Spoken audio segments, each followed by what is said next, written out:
ఉపాధ్యాయులతో కలిసిమెలిసి పనిచేసినటువంటి అనుభవం. ఒక చిన్న జ్ఞాపకం ఏంటంటే, నేను చిన్నప్పుడు 6-7 తరగతిలో ఉంటాను. నారాయణపేటలో మా నాన్న వెంబడి వెళ్తున్నాను. మా నాన్నకు ఒక ఉపాధ్యాయుడు తారసపడ్డాడు. మా నాన్నగారు ఆయనకి నమస్కారం చేసి ఆయనతో కొద్దిసేపు మాట్లాడి, అంటే మా పాఠశాలలో నేను దామరీత స్కూల్లో చదివేటప్పుడు ఆ సార్ స్కూల్లో పనిచేసే ఉపాధ్యాయుడు. మా నాన్న మాట్లాడి ఆ సార్ వెళ్ళిపోయిన తర్వాత మా నాన్న నా తిరిగి సార్కి ఎందుకు నమస్కారం చేయలేదా అని అన్నాడు. సార్ నాకు చెప్పాడు, పెద్ద తరగతులలో చెప్తాడు. ఆ రోజు మా నాన్న కోపపడిన మాటలు నాకు ఇప్పటికీ గుర్తున్నాయి. సారే, నీకు పాఠం చెప్పినా పాఠం చెప్పకపోయినా గురువును గౌరవించడం నేర్చుకున్నారని ఆ రోజు మా నాన్న చెప్పిన మాట గుర్తుంది. అది గురువు అంటే ఎవరు? పాఠశాలలో వచ్చి చదువు చెప్పేవాళ్ళే గురువు కాదు. మొట్టమొదటి గురువు తల్లి. మనం నోటి నుండి 4 మాటలు ఏమన్నా పలుకుతున్నామంటే మొదట నేర్పిన గురువు ఎవరు మనకు? మన తల్లి. తల్లితో మొదలుకుంటే తండ్రితో నుండి కొనసాగుతూ ఉపాధ్యాయులతో గురువు శిష్యరికం అనేది కొనసాగుతూనే ఉంది. ఇంతకుముందు విజయలక్ష్మి గారు చెప్పినట్టు రఘునాథ్ రెడ్డి సార్ ఉన్నాడు కాబట్టి నువ్వు నేర్చుకోగలుగుతావు అని చెప్పి వాళ్ళ భర్త నా శిష్యుడు, వాళ్ళ మరిది నా శిష్యుడు, సత్యకాంతపేట హై స్కూల్లో పనిచేస్తాడు. నేను 83లో సత్యకాంతపేట హై స్కూల్లో అపాయింట్ అయినప్పుడు అక్కడ ఉన్నటువంటి హెడ్ మాస్టర్లను నేను గురువుగా భావించాను. నాకు హెడ్ మాస్టర్ని కాదు, వాళ్ళ నుండి చాలా నేర్చుకున్నాను. నేను గురురాజారావు గారని అప్పుడు హెడ్ మాస్టర్ గారు. ఆయన కాళ్ళకు చెప్పులు లేకుండా ఒక కుర్తా ఒక పంచ అంతే అతని ఆహార్యం. నిత్యం 5 నిమిషాల ముందు ప్రేయర్కి 5 నిమిషాల ముందు పక్కన స్కూల్ పక్కన ప్రేయర్కి రావాలి. మధ్యన ఇంటర్వెల్ కూడా ఇల్లు పక్కనే స్కూల్ పక్కనే, కానీ ఎప్పుడూ వెళ్ళేవాడు కాదు. లంచ్కి వెళ్ళేది, మళ్ళీ వచ్చేది, మళ్ళీ స్కూల్ అయినంత వరకు ఉండేది. అటువంటి వారి దగ్గర మనము ఫస్ట్ అపాయింట్మెంట్ వెళ్ళినప్పుడు చాలా విషయాలు నేర్చుకుంటాం. మేము ఉపాధ్యాయుడు అంటే మొత్తం సర్వజ్ఞానం మొత్తం నేర్చుకొని వచ్చి ఉంటాడని ఎప్పుడు కాదు. ఉపాధ్యాయుడు నిత్య విద్యార్థిగానే ఉండాలి. నాకంతా తెలిసినటువంటి వాడు మూర్ఖుడు. ఎవరన్నా ఉన్నారు నేను చాలా బ్రహ్మజ్ఞానిని, నాకంతా తెలుసు, నాకంటే ఎక్కువ ఎవరు తెలియదు అంటే అటువంటి వాళ్ళు మూర్ఖులే. మనకు తెలియని విషయాలు ఎన్నో ఉంటాయి. మన జీవిత కాలంలో ఎన్నో నేర్చుకోవాల్సి ఉంటుంది. మేము బోధించినటువంటి కాలానికి ఇప్పటికీ సిలబస్లో కూడా చాలా మార్పులు వచ్చినాయి. అప్పుడు మేము 10th క్లాస్ వాళ్ళకైనా చెప్పేవాళ్ళం, కానీ ఇప్పుడు 1-2 మాసాలు 5వ తరగతి వాళ్ళకు కూడా కొన్ని చెప్పలేని విధంగా ఉన్నాయి. సిలబస్లో మనవరాళ్ళకు చెప్పలేని స్థితిలో ఉన్నాయి. అంటే ఈ మార్పుకు అనుగుణంగా ఉపాధ్యాయుడు కూడా నేర్చుకోవాల్సి ఉంటుంది, నేర్చుకొని పాఠాలు చెప్పాల్సి ఉంటుంది. ఒక క్లాస్కు వెళ్తున్నామంటే ఉపాధ్యాయుడు కూడా ఆ క్లాస్కు వెళ్ళడానికి ఏదో 45 నిమిషాలు గడిపి రావాలని వెళ్తే అటువంటి దరిద్రుడు ఉండదు. నేను నా పిల్లలకి ఏదన్నా చెప్పాలి, నా నుండి నా పిల్లలు నేర్చుకోవాలి అన్నప్పుడు ఒక తెలివైన విద్యార్థి లేచి ఒక ప్రశ్న వేస్తే నేను దానికి సమాధానం చెప్పే రీతిగా నేను ప్రిపేర్ అయి ఉండాలి. విద్యార్థులు ప్రశ్నించే తత్వం ఉంటేనే విద్యార్థులు నేర్చుకుంటారు. ప్రశ్నించే తత్వం లేకుండా విద్యార్థులు ఎంత పొద్దు నెత్తినాలేదు సార్ నన్ను ఎక్కడ ప్రశ్న అడుగుతాడు అని అనుకుంటే వాళ్ళు నేర్చుకోలేరు. వాళ్ళు ఎన్నో వాళ్ళ లోపల ఉన్నటువంటి డౌట్స్ క్లియర్ చేసుకోలేరు. కాబట్టి నేర్చుకోవాలనుకునేవాడు ప్రశ్నిస్తాడు, ప్రశ్నించాలనేవాడికి ఉపాధ్యాయుడు సమాధానం చెప్పాలి. ఉపాధ్యాయుడు సమాధానం చెప్పాలంటే ఉపాధ్యాయుడు నేర్చుకొని రావాలి, క్లాస్కు ప్రిపేర్ అయ్యి రావాలి.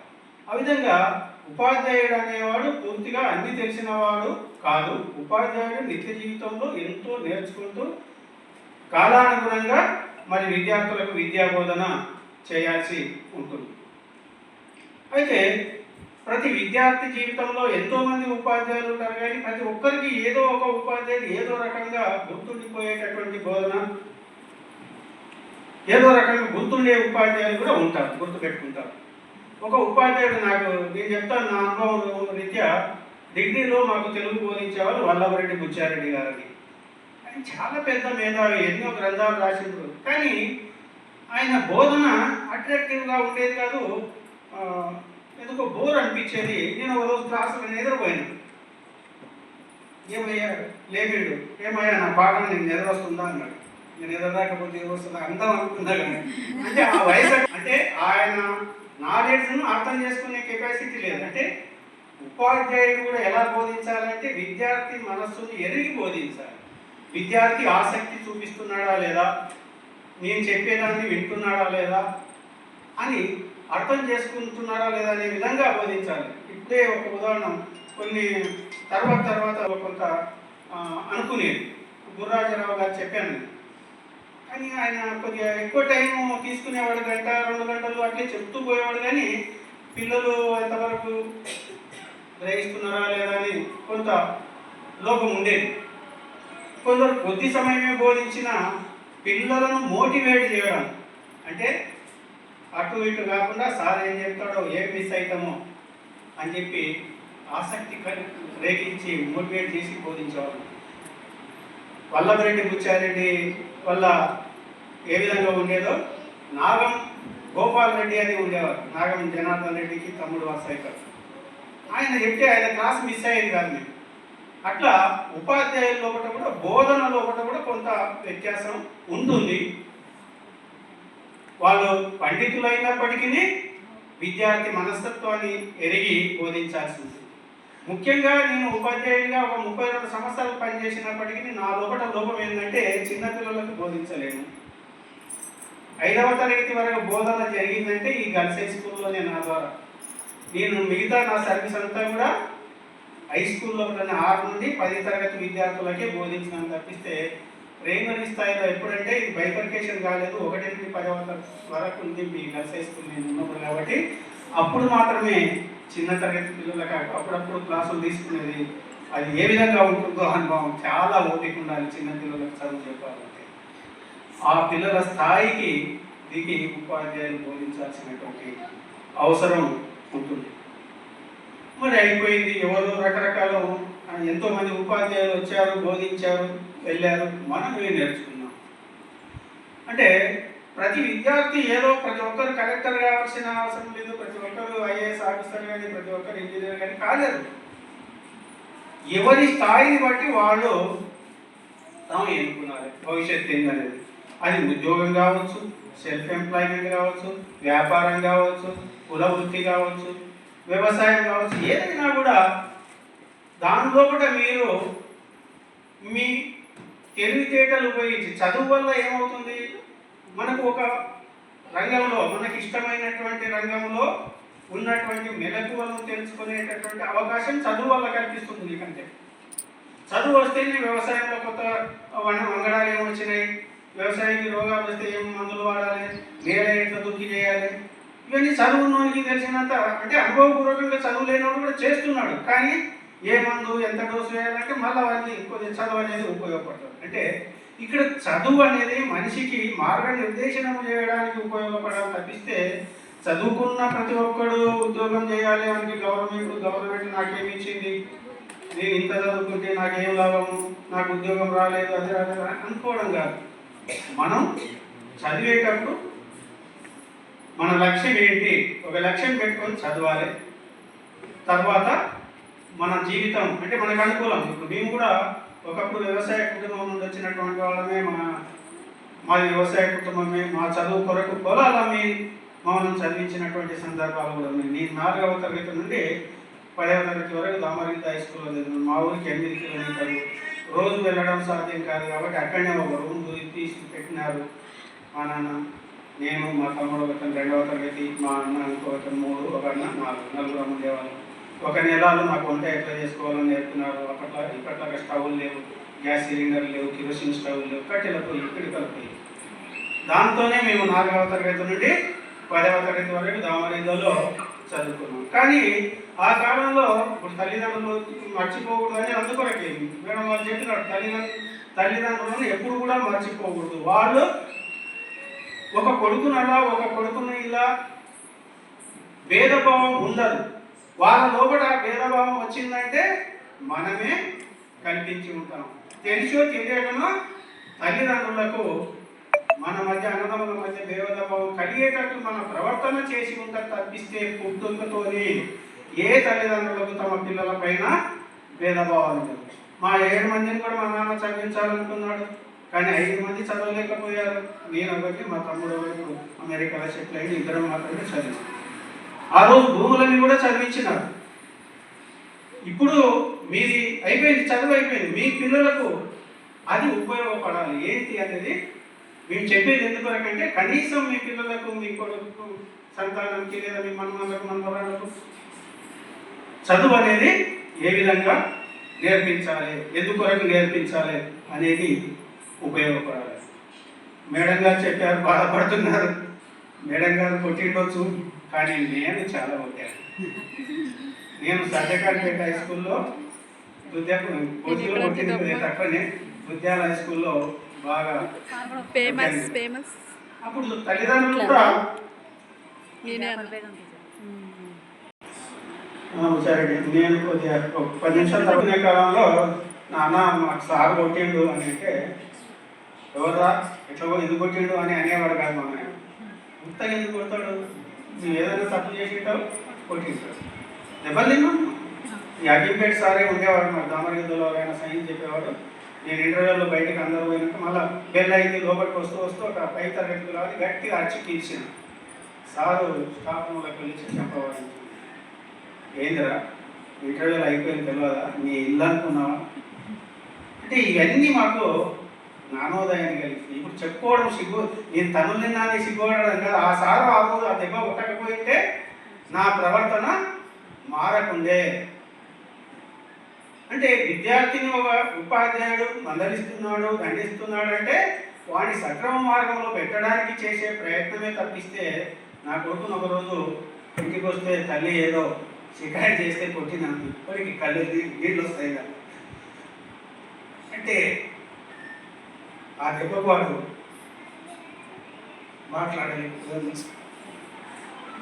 అంటే కొట్టాలని ప్రేమ కాదు, పిల్లలను విద్యార్థులను అది వాళ్ళను సక్రమ మార్గానికి తేవడానికి చేసే ఒక ప్రయత్నం తప్పిస్తే, అందులో కొద్దిగా పొరపాటున ఒక దెబ్బ ఎక్కువ తగలొచ్చు ఏదైనా. కానీ ఈ రోజుల్లో మీరు చూడండి, విద్యార్థులను కొట్టరాదు, విద్యార్థులను తిట్టరాదు, వాళ్ళు ఏం చేసినా ఏం నేర్చినా సరే.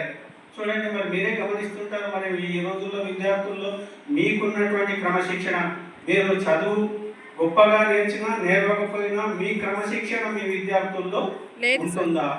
ఉపాధ్యాయుల పట్ల గౌరవం కానీ మర్యాద కానీ ఉంటుందా? అదే తేడా. ఇప్పుడు బోధన విధానమే మారిపోయింది. విద్యార్థులను దండించకూడదు, దండిస్తే వాడు భయపడి క్లాస్కు రాడు, నేర్చుకోలేడు అని. అందుకొరకే సరే, ఇప్పటి విధానంలోనే మనం పిల్లవాడికి నచ్చజెప్పి, కాదనైనా నువ్వు ముందల ఏం కావాలనుకుంటున్నావు, ఇప్పుడు కష్టపడితే ముందర సుఖపడతావు. కష్ట సుఖాలు అనేది తెలియకపోతే మనిషి జీవితమే కాదు. కష్టం విలువ తెలియకపోతే కష్టం లేకపోతే సుఖం విలువ తెలియదు. సుఖం ఒకటే ఉంటే ఎప్పుడన్నా అకస్మాత్తుగా కష్టం వచ్చిందంటే తట్టుకోలేదు. అందుకొరకే జీవితంలో కష్ట సుఖాలు అనేవి ప్రతి ఒక్కరికి సహజం. దాన్ని బేరీజు వేసుకొని ముందుకు పోయినప్పుడు ఏ రంగంలోనైనా, ఒక సెల్ఫ్ ఎంప్లాయ్మెంట్ లేదా ఒక కులవృత్తిలోనైనా దేంట్లోనైనా జీవిస్తాడు. ఏ విధంగా బతికామన్నది ముఖ్యం కాదు. ఎవరైనా వస్తారు, రోజు భిక్షాటన చేసి బ్రతికే వాళ్ళు ఉన్నారు, దొంగతనం చేసి బ్రతికే వాళ్ళు ఉన్నారు. మనం ఏ రకంగా బతుకుతున్నాం, ఏది మనకు సమాజంలో విలువనిస్తుంది, ఏది గౌరవాన్ని ఇస్తుంది. నువ్వు ఏ పని చేస్తే ఆ పని ఎవరు చేస్తాడు, నేను ఇంత చదువుకున్నా ఆ పని చేస్తానంటే అది కాదు. నీకు డిగ్నిటీ ఆఫ్ లేబర్, ఏ పని చేసినా తప్పు లేదు. నీ ఉపాధి కొరకు ఏ పని చేయకు. మనం అంటుంటాం, పని పోయి వాడు చెప్పులు పెట్టుకున్నాడు ఏమరా మచ్చోళ్ళలాగా అని అనేటవాడు ఉంటాడు. తప్పు కాదు, చెప్పులు దుకాణం పెట్టుకున్నా తప్పు కాదు. ఏం చేస్తున్నావు నువ్వు? దొంగతనం చేయడం లేదు కదా, ఒకరిని దోచుకోవడం లేదు కదా, అదొక వృత్తి. చెప్పులమ్మి నీ ఉపాధిని పొందుతున్నావు. కాబట్టి ఒక వృత్తి అంటే మార్కెట్లో దేనికైతే నీకు అవకాశం ఉందో, నిన్ను నీ కుటుంబాన్ని పోషించే అవకాశం ఉందో అలాంటి వృత్తిని ఎన్నుకోవడంలో తప్పలేదు. ఇప్పుడు మనం కొన్ని చూస్తుంటాం, కొన్ని రకాల పనులు కొందరే చేస్తుంటారు, అది మనం చేసే పని కాదు, ఇది మనం చేసే ఏది మనం చేసే పని కాదు, అన్నీ మనం చేసే పని, మనిషి చేసే పని లేదు. కాకపోతే సరే మనకు ఒకటి ఉంది, నాకు బతుకుదేరు, నేను ఉపాధ్యాయ వృత్తి ఉంది కాబట్టి నేను వ్యవసాయం చేయలేకపోతున్నా అని అంటే అవసరం లేదు, నాకు ఉంది కాబట్టి నేను చేయలేకపోయినా పర్వాలేదు. కానీ ఏది లేదు నీకు, నీ కుటుంబ పోషణకు ఏ పని చేయకపోతే మరి ఎలా బతికిస్తావు? భార్యను ఎట్లా పోషిస్తావు? నీ పిల్లల్ని ఎట్లా పోషిస్తావు? వాళ్ళని ఎలా చదివిస్తావు? మేము ఒకప్పుడు చదువుకోవలేను అని అనేవారు, వాళ్ళని ఇప్పుడు చదువు కొనవలేను, డబ్బులు ఇచ్చి కొనాలి. వాస్తవంగా సమాజంలో ప్రభుత్వాల ద్వారా ఫ్రీగా ఇచ్చేటివి రెండు, ఒకటి విద్య, ఒకటి ఇవి రెండే ఫ్రీగా ఇవ్వాలి ప్రజలకు. కానీ ఈ రోజుల్లో ఓట్ల కొరకు ఆల్ ఫ్రీ.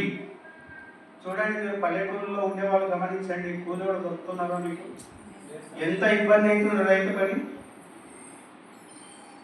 ఫ్రీగా వచ్చిందని ఈరోజు సంతోషపడితే కష్టపడేటోళ్ళం రేపు ఇబ్బంది పడేటోళ్ళం. మనకి వాళ్ళు ఎవరు ఫ్రీగా ఇచ్చిన వాళ్ళంతా వాళ్ళ ఇంటి నుండి తెచ్చి ఇవ్వలేదు మనకు. మన నుండే మళ్ళీ వివిధ రూపాల్లో, పన్ను రూపాల్లో వసూలు చేసి దాన్ని ఆ లోటును పూడ్చడానికి ప్రయత్నం చేస్తున్నారు. అందుకొరకే ఏదే కానీ ప్రభుత్వం కానీ ఒక సంస్థ కానీ ఏదే కానీ ఫ్రీగా అనే మాట వస్తే దాన్ని ఎప్పుడు కూడా దాని వైపు మనము పరిగెత్తొద్దు. ఫ్రీగా ఎందుకు ఇస్తున్నాడు అని అనుకోవాలి, ఫ్రీగా తీసుకోవడం అవసరం అన్నాడు అని అనుకోవాలి తప్పిస్తే వచ్చింది కదా అని చెప్పి సంతోషపడితే కాదు. ఇప్పుడు నాకు కూడా వ్యవసాయం ఉంది కాబట్టి రైతు బంధు పడుతున్నాయి నా అకౌంట్లో. నేను మొదటి నుండి కూడా ఇది కాదు, అవసరం కాదు, రైతులకు రైతు బంధు ఇచ్చే కంటే జూరాల కాలువ తీసుకురండి మా కోడంగల్ నియోజకవర్గానికి, నీళ్లు ఇవ్వండి, రైతులు స్వయంగా ఉన్న పొలాల్లో పంట చేసుకొని బ్రతుకుతారు. మీరు గమనించినారో లేదో, ఎప్పుడైతే ఈ ఫ్రీగా రైతు భరోసా ఇవి ఇచ్చినారో రైతుకి ఇచ్చేటటువంటి సబ్సిడీలను ఆపేసినారు. సబ్సిడీల మీద ఎరువులు ఇవ్వడము, సబ్సిడీల మీద ఈ డ్రిప్ సిస్టమ్స్ వీటివి, తర్వాత ఇవి రకరకాల పనిముట్లు, వ్యవసాయ పనిముట్లను సబ్సిడీల మీద ఇవ్వడం అంతా తగ్గించేసినారు. ఆరోగ్యశ్రీ మీద రాజశేఖర రెడ్డి గారు ఉన్నప్పుడు ఆరోగ్యశ్రీ పథకం ప్రవేశపెట్టిన చాలా మంది బీద వాళ్ళకు దానివల్ల ఉపయోగం జరిగింది. ఆరోగ్యశ్రీ డబ్బులు ప్రభుత్వం నుండి హాస్పిటళ్ళకు చెల్లించకపోవడం వల్ల ఇప్పుడు ఆరోగ్యశ్రీ మీద ట్రీట్మెంట్ జరుగుతలేదు. ప్రభుత్వ దవాఖానాల్లో మందులు లేవు, ట్రీట్మెంట్ చేసే డాక్టర్ లేదు. ప్రైవేట్ పోదామంటే మన ఆస్తులు అమ్ముకున్నా కూడా చనిపోయే పరిస్థితులు లేవు. చూడండి, సమాజంలో ఏది మంచి ఏది చెడు అనే కలిగి మీ లోపల ఆలోచింపజేసేదే విద్య. మరి మీరు నేర్చుకున్నటువంటి కొంతకాలమైన ఆ విద్యలో నుండి మీరు ఏమి గ్రహించారు, ఇప్పటి నుండి అయినా ఏ విధంగా మసులుకుంటారు అనేది గుర్తుపెట్టుకొని మరి మీ సంతానానికి, మీ తర్వాతి సంతానాలకు విద్యను దూరం చేయకుండా తప్పనిసరిగా ప్రతి ఒక్కరిని చదివించే విధంగా కృషి చేయాలని, వాళ్ళకి మొదటి నుండే ఏదో లక్ష్యాలు పెట్టకుండా మంచిగా చదువుకోవాలని, మంచిగా ఐఏఎస్ ఆఫీసర్ కావాలి, లేకపోతే ఇంజనీర్ కావాలి, పెద్ద డాక్టర్ కావాలని కాదు, వాడిని చదవనియండి. వానికి ఏ రంగంలో ఇష్టం ఉంటే ఆ రంగంలో పంపడానికి ప్రయత్నం, కొంత సలహా ఇస్తాం మనం కూడా. ఎందుకంటే ఏ రంగంలో అవకాశాలు ఎక్కువ ఉన్నాయి, ఎట్లా పోతే బాగుంటుంది అనేది పెద్దలుగా మనం సలహా ఇవ్వాల్సిన బాధ్యత మన పైన ఉంటుంది. మనం సలహా ఇవ్వాలి, కానీ వాడు తనకి ఇష్టమున్న రంగాన్ని ఎంచుకుంటా అంటే అభ్యర్థులను చెప్పడానికి లేదు. అదే సర్వనీయుడు. అంతేగాని బలవంతంగా వానికి ఇష్టం లేని సబ్జెక్టు మన ఇష్టంతో చదివిస్తే అది అర్థమవుతుంది. మా ఇంట్లో మా తమ్ముడు ఇంజనీరు, నన్ను డాక్టర్ చదవాలని అనుకున్నారు, డాక్టర్ చేయించాలని. కానీ నేను ఇంటర్మీడియట్లో నా